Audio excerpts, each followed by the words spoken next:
Sometimes it's easier to believe in mystery than in the real explanation. So when we see huge stones that seem to be made so precisely, the question quickly comes to our minds.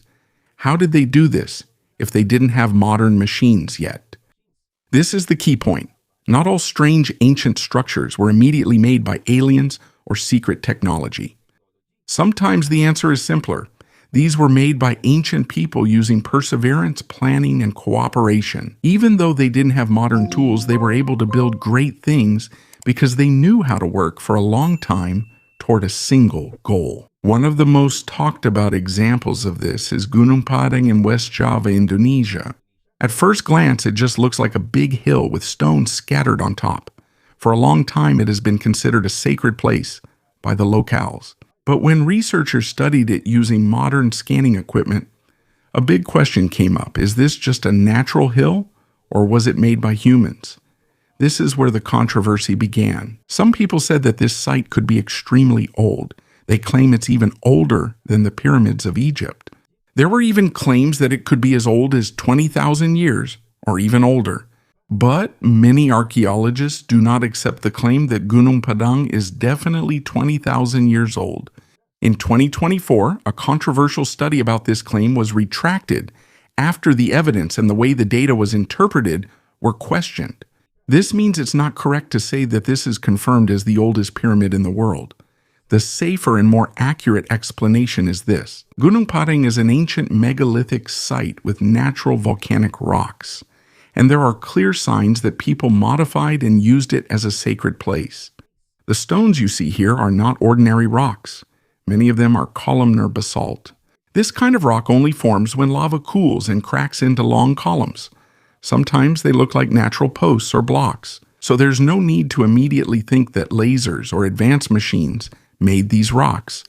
Nature itself shaped many of these stones, but it was people who moved, arranged, and used these stones to make the place special. And that's where the story becomes more interesting. Because even though this isn't proof of aliens or a lost super civilization, it shows that ancient people already knew how to choose a good location. They used natural materials and created a sacred space with a plan and purpose. Even though they didn't use modern machines, they had patience, strength, organization, and faith. And in the ancient world, sometimes that was the greatest technology, the ability of many people to act for a single purpose. But if in Indonesia there is a site where people used and arranged natural stones, in India you will find a structure that more clearly shows the handiwork of man. This is the Kailasa temple in Ellora Caves, Maharashtra. And here, we're not just talking about simply arranging stones. Here, an entire temple was carved out of a single large rock. Usually when we build a building, we start from the bottom. First is the foundation, followed by the columns, walls, floors, and roof. But in the Kailasa temple, it was the other way around. It wasn't built using separate blocks. It's not like a house built by stacking pieces together. The temple was excavated and carved from a solid rock formation from top to bottom. It's like taking a huge rock and slowly removing everything that's unnecessary until the temple appears inside it. But we're not talking about a small sculpture here. What appeared was a huge complex with a courtyard, hall, columns, shrine, stairs, carvings, and statues. There are elephants, deities, decorative details, and large sections that seem like separate buildings, but they're all still part of a single rock. According to UNESCO, the Ellora Caves were built between the 5th century and the 12th century, and included in the Brahmanical caves is the famous Kailasa temple, which was carved between the 7th and 10th centuries. Some say that the Kailasa temple was built in just 18 years, but this is not certain. There are old stories that say it was built quickly using many workers, planners, sculptors, and continuous carving of the rock. This was not a simple project. This required intense planning, perseverance, and a lot of hands working together.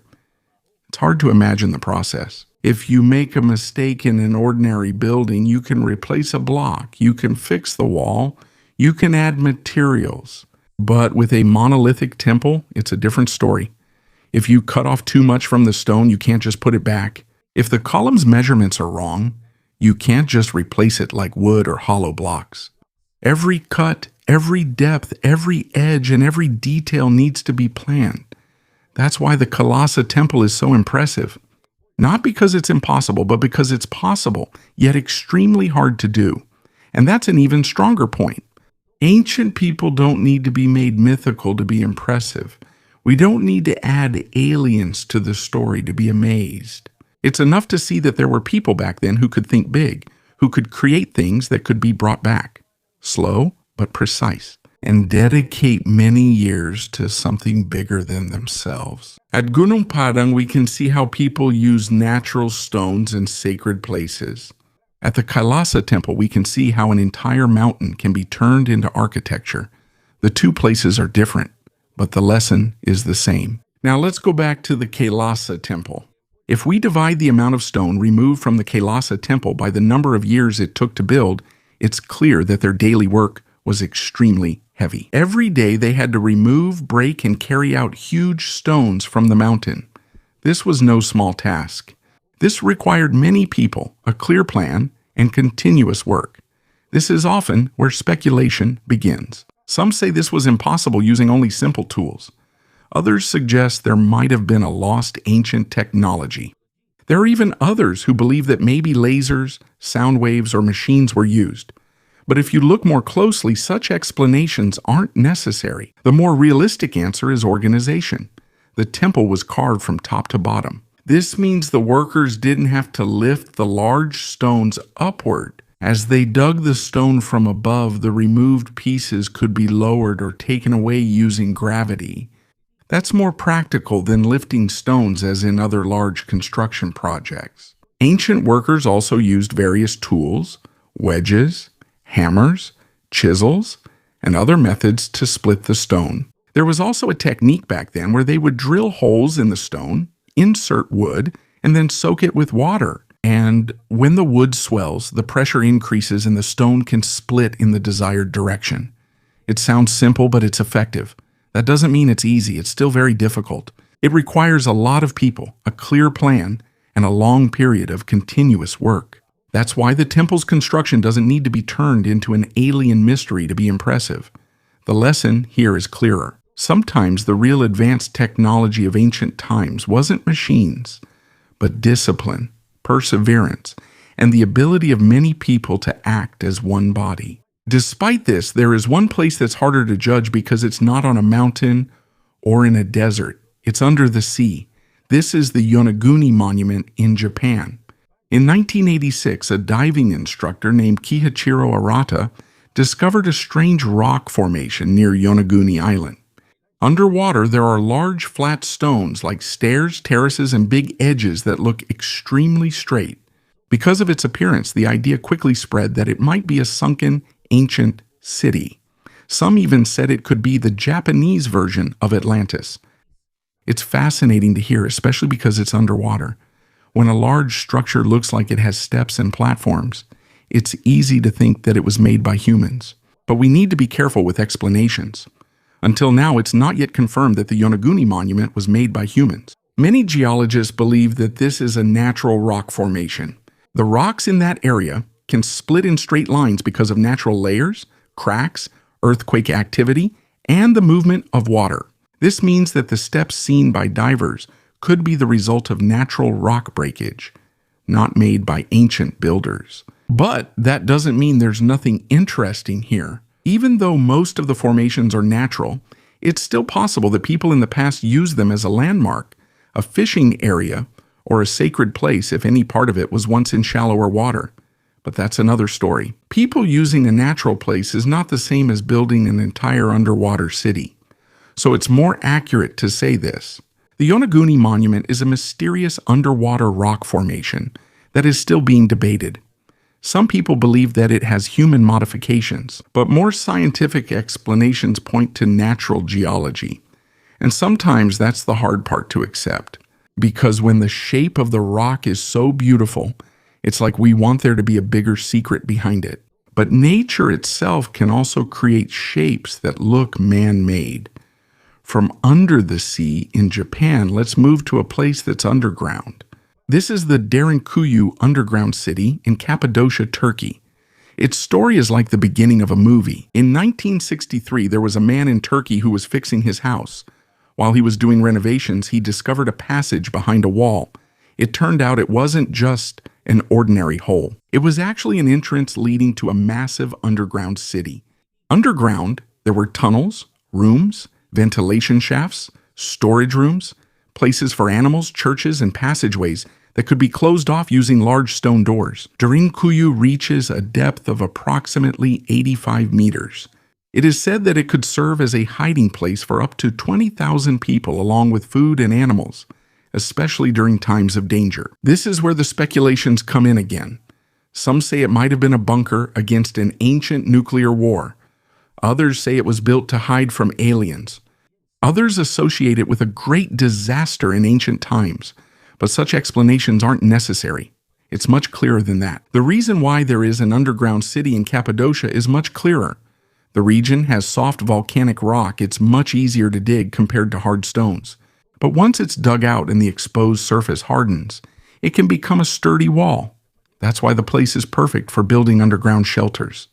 And in ancient times, there were many reasons for people to hide. There were invasions, raids, times of religious persecution, and groups that needed to protect their families, food, animals, and communities. That's why Derinkuyu is not just an underground city for a different way of living. It's more accurate to think of it as a large refuge system. When there's danger above ground, people can go down. They close the heavy stone doors. There's air from the ventilation shafts. There's water. There's food storage. There's a place for animals. This wasn't made to be as comfortable as a normal house. It was built so people could survive when the world above was no longer safe. Even so, there are parts of Derinkuyu that were clearly made for safety. These aren't just ordinary underground rooms.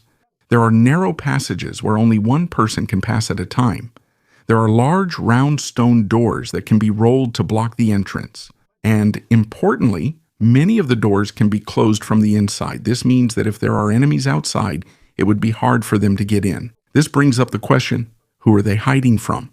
There are some unusual theories that say this might have been built for an ancient disaster, aliens, or some other unexplained threat. But history offers a clearer explanation. Cappadocia has long been a crossroads of turmoil, war, and invasion. At different times, there were groups and communities that had to hide in order to survive. So Derinkuyu is not a mysterious bunker for aliens. It's more accurate to think of it as a survival shelter. When danger was approaching, people could go underground.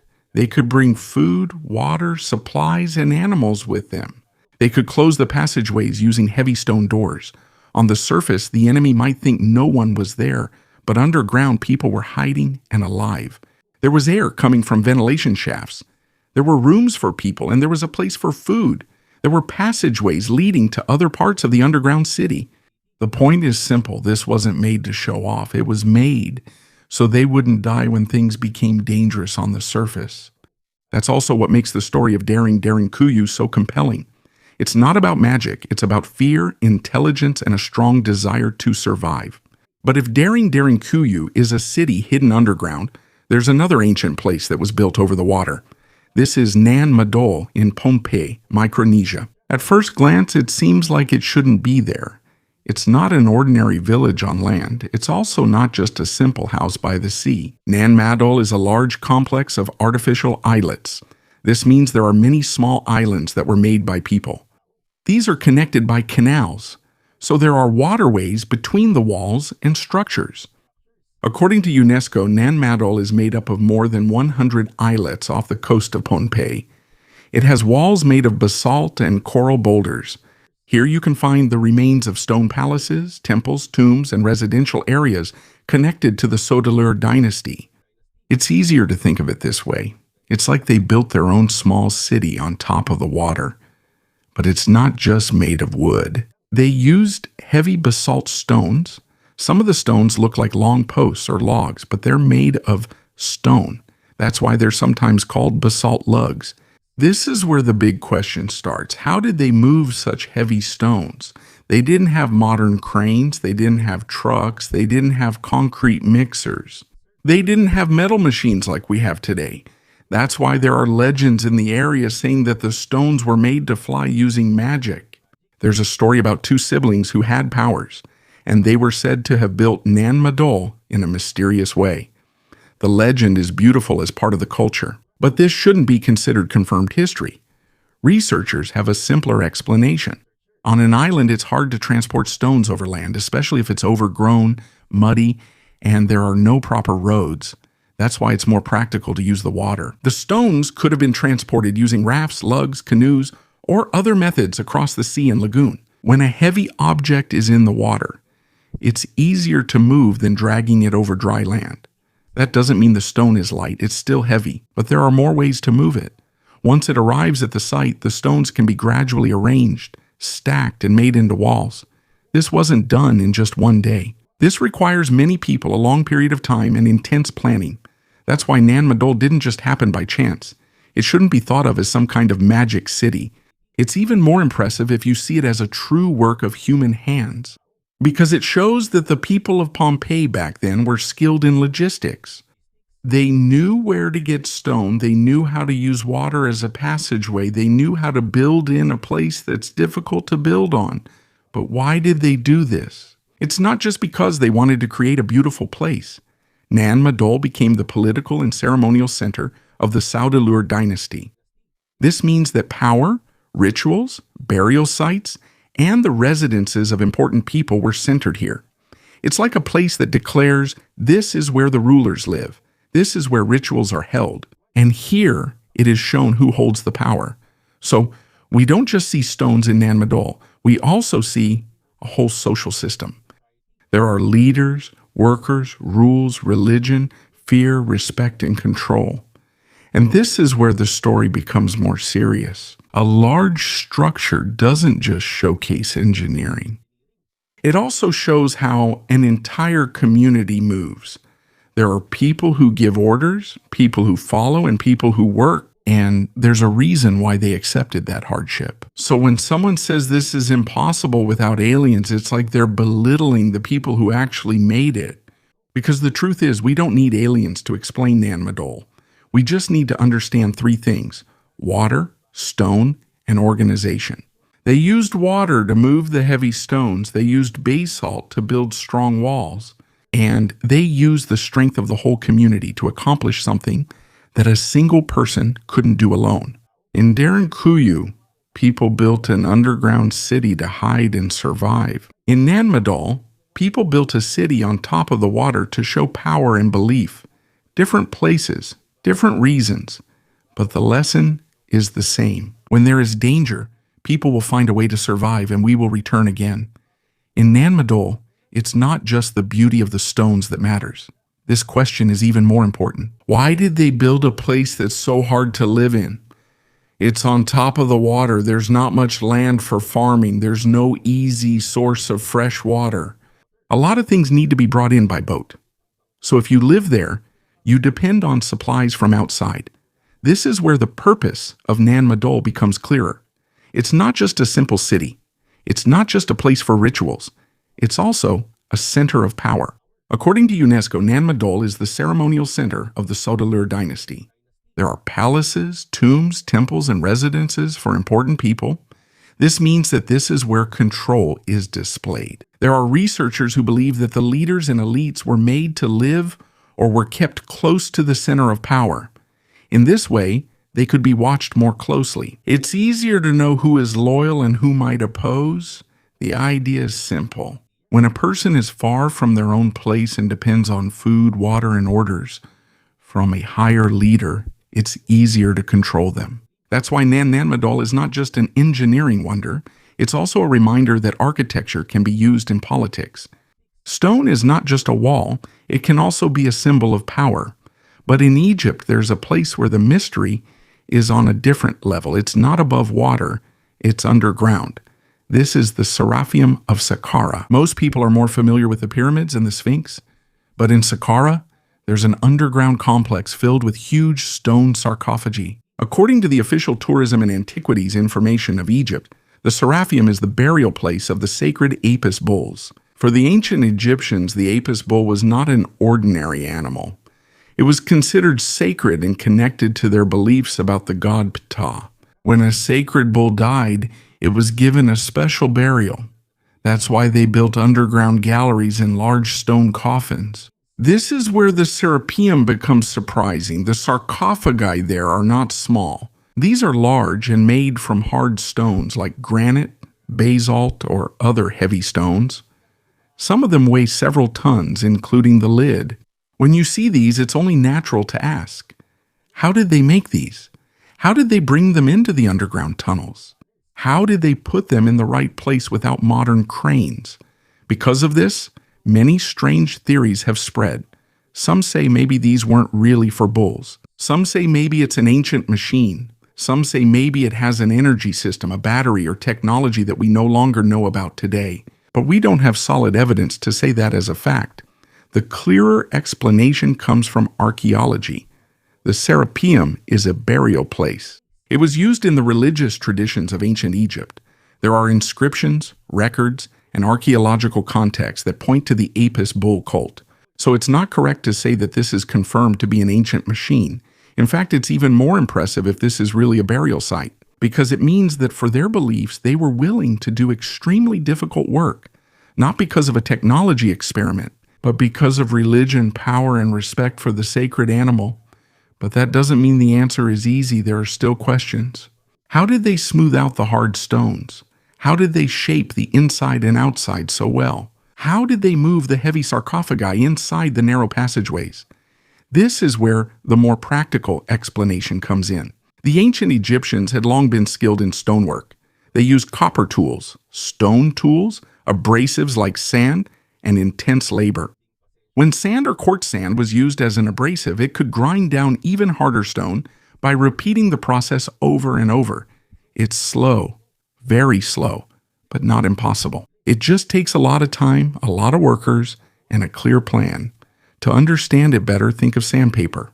Sandpaper doesn't look strong, but when you rub it over and over, it gradually smooths wood or metal.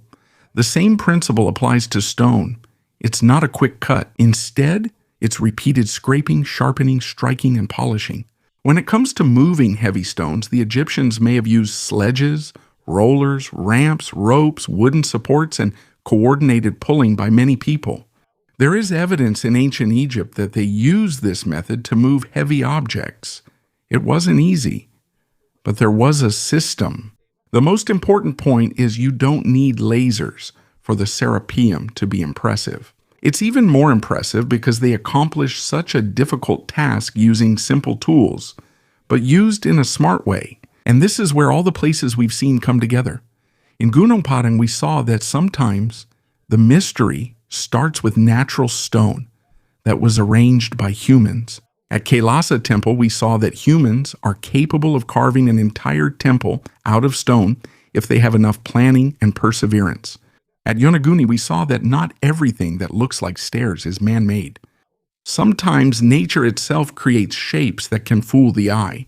At Derinkuyu, we saw that when the world above is dangerous, people are capable of creating a safe world underground. At Madol, we saw that water, stone, and organization can create a center of power. And at the Serapeum, we saw that people's beliefs can drive them to create things that are extremely heavy, extremely difficult, and take a very long time to make. So this is what we should remember. We don't need to portray ancient people as weak or primitive.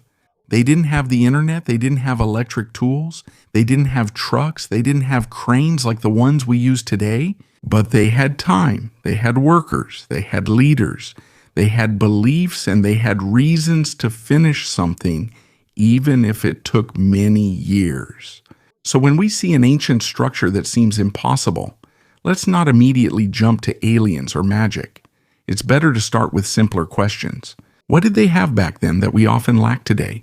Patience, discipline, cooperation, and a clear purpose. Because sometimes the greatest secret of the ancient world isn't a lost machine, but the human ability to work for a long time for something they believe is greater than themselves. And maybe that's the reason why these stones are still standing today. not just to show what the past has accomplished, but to remind us how far people can go when they don't give up.